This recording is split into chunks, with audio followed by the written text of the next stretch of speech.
अगला अध्याय। परमेश्वर की शक्ति का ऋषियों द्वारा साक्षात्कार, शिव के प्रसाद से प्राणियों की मुक्ति, शिव की सेवा, भक्ति तथा 5 प्रकार के शिव धर्म का वर्णन। उपमन्यु कहते हैं, परमेश्वर शिव की स्वाभाविक शक्ति विद्या है जो सबसे विलक्षण है। वह एक होकर भी अनेक रूपों से भासित होती है। जैसे सूर्य की प्रभा एक होकर अनेक रूपों में प्रकाशित होती है, वह विद्या शक्ति से इच्छा, ज्ञान, क्रिया और माया आदि अनेक शक्तियां उत्पन्न होती हैं।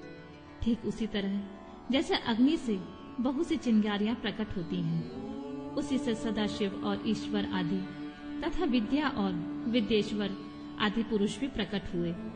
परात्पर प्रकृति भी उसी से उत्पन्न हुई है। महातत्व से लेकर विशेष पर्यंत सारे विकार तथा अज ब्रह्मा आदि मूर्तियां भी उसी से प्रकट हुई हैं। इनके सिवा जो अन्य वस्तुएं हैं वे सब उसी शक्ति के कार्य हैं। इसमें संशय नहीं है। वह शक्ति सर्वव्यापिनी, सूक्ष्म तथा ज्ञानानंद रूपनी है। उसी से सितांशु भूषण भगवान शिव शक्तिमान कहलाते हैं। शक्तिमान शिव वैद्य हैं और शक्ति रूपनी शिवा विद्या है। वे शक्ति रूप शिवा की प्रज्ञा, श्रुति, स्मृति, धृति, स्थिति, निष्ठा, ज्ञान शक्ति, इच्छा शक्ति, कर्म शक्ति, आज्ञा शक्ति, पर ब्रह्मा परा और अपरा नामक 2 विद्याएं शुद्ध विद्या और शुद्ध कला है। क्योंकि सब कुछ शक्ति का ही कार्य है। माया, प्रकृति, जीव, विकार, विकृति, असत और सत आदि जो कुछ भी उपलब्ध होता है वह उस शक्ति से ही व्याप्त है। वे शक्ति रूप ने शिवा देवी महामाया द्वारा समस्त चराचर ब्रह्मांड को अनायासी मोह में डाल देती और लीला पूर्वक उसे मोह के बंधन से मुक्त भी कर देती हैं। इस शक्ति के 27 प्रकार हैं। 27 प्रकार वाली इस शक्ति के साथ सर्वेश्वर शिव संपूर्ण विश्व को व्याप्त करके स्थित हैं। इन्हीं के चरणों में मुक्ति विराजती है।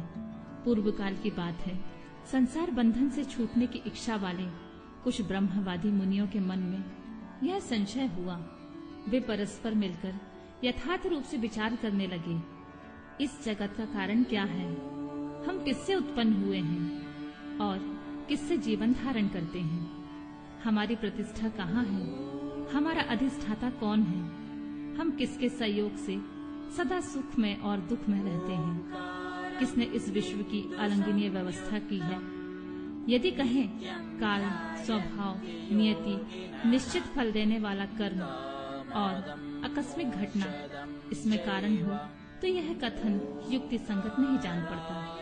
5 महाभूत तथा जीवात्मा भी कारण नहीं है। इन सबका संयोग तथा अन्य कोई भी कारण नहीं है, क्योंकि ये काल आदि अचेतन है। जीवात्मा के चेतन होने पर भी वह सुख दुख से अभिभूत तथा असमर्थ होने से इस जगत का कारण नहीं हो सकता। अतः कौन कारण है, इसका विचार करना चाहिए। इस प्रकार आपस में विचार करने से जब वे युक्तियों द्वारा किसी निर्णय तक न पहुंच सके, तब उन्होंने ध्यान योग में स्थित होकर परमेश्वर की स्वरूप भूता अचिंत्य शक्ति का साक्षात्कार किया, जो अपने ही गुणों से तत्व, रज और तम से ढकी है तथा उन तीनों गुणों से परे है। परमेश्वर की वह साक्षात शक्ति समस्त पाशों को विच्छेद करने वाली है। उसके द्वारा बंधन काट दिए जाने पर जीव अपने दिव्य दृष्टि से उन सर्व कारण शक्तिमान महादेव जी का दर्शन करने लगते हैं, जो काल से लेकर जीवात्मा तक पूर्वोक्त समस्त कारणों पर तथा संपूर्ण विश्व पर अपनी इस शक्ति के द्वारा शासन करते हैं। वे परमात्मा अप्रमेय हैं। तदनंतर परमेश्वर के प्रसाद योग, परम योग तथा सुदृढ़ भक्ति योग के द्वारा उन मुनियों ने दिव्य गति प्राप्त कर ली। श्री कृष्ण जो अपने हृदय में शक्ति सहित भगवान शिव का दर्शन करते हैं, उन्हीं को सनातन शांति प्राप्त होती है, दूसरों को नहीं। यह श्रुति का कथन है। शक्तिमान का शक्ति से कभी वियोग नहीं होता। अतः शक्ति और शक्तिमान दोनों के तदाम्य से परमानंद की प्राप्ति होती है। मुक्ति की प्राप्ति में निश्चय ही ज्ञान और कर्म का कोई क्रम ववलक्षित नहीं है। जब शिव और शक्ति की कृपा हो जाती है तब वह मुक्ति हाथ में आ जाती है। देवता, दानव, पशु, पक्षी तथा कीड़े मकोड़े भी उनकी कृपा से मुक्त हो जाते हैं। गर्भ का बच्चा, जन्मता हुआ बालक, शिशु, तरुण, वृद्ध, मुमुष, स्वर्गवासी, नारकी, पतित, धर्मात्मा, पंडित अथवा मूर्ख साम्य सदाशिव की कृपा होने पर तत्काल मुक्त हो जाते हैं। इसमें संशय नहीं है। परमेश्वर अपनी स्वाभाविक करुणा से अयोग्य भक्तों के भी विविध मलों को दूर करने पर उन पर कृपा करते हैं। इसमें संदेह नहीं है। भगवान की कृपा से ही भक्ति होती है और भक्ति से ही उनकी कृपा होती है। अवस्था भेद का विचार करके विद्वान पुरुष इस विषय में मोहित नहीं होता है। कृपा प्रसाद पूर्वक जो यह भक्ति होती है वह भोग और मोक्ष दोनों की प्राप्ति कराने वाली है। उसे पुरुष एक जन्म में नहीं प्राप्त कर सकता।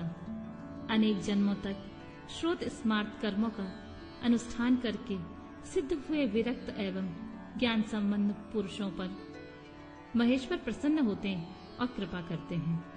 देवेश्वर शिव के प्रसन्न होने पर उस पशु में बुद्धि पूर्वक थोड़ी सी भक्ति का उदय होता है। तब वह यह अनुभव करने लगता है कि भगवान शिव मेरे स्वामी हैं। फिर तपस्या पूर्वक वह नाना प्रकार के शैव धर्मों का पालन में संलग्न होता है। उन धर्मों के पालन में बारंबार लगे रहने से उसके हृदय में पराभक्ति का प्रादुर्भाव होता है। उस पराभक्ति से परमेश्वर का परम प्रसाद उपलब्ध होता है।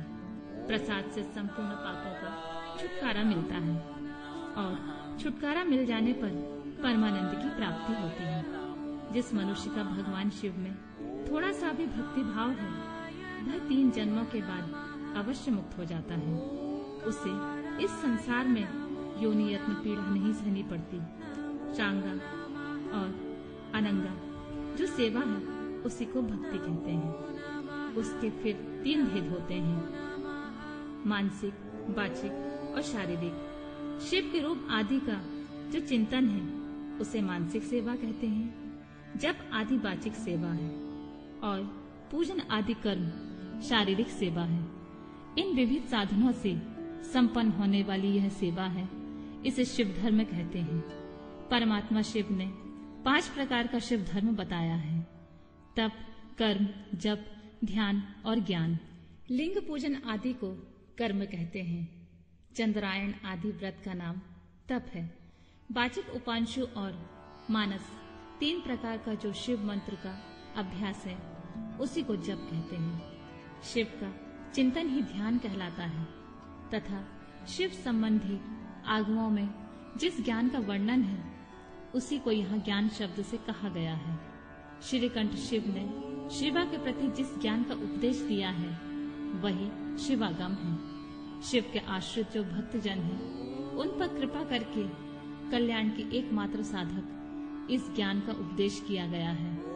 अतः कल्याणकामी बुद्धिमान पुरुषों को चाहिए कि वह परम कारण शिव में भक्ति को बढ़ाएं तथा विषय शक्ति को त्याग दें।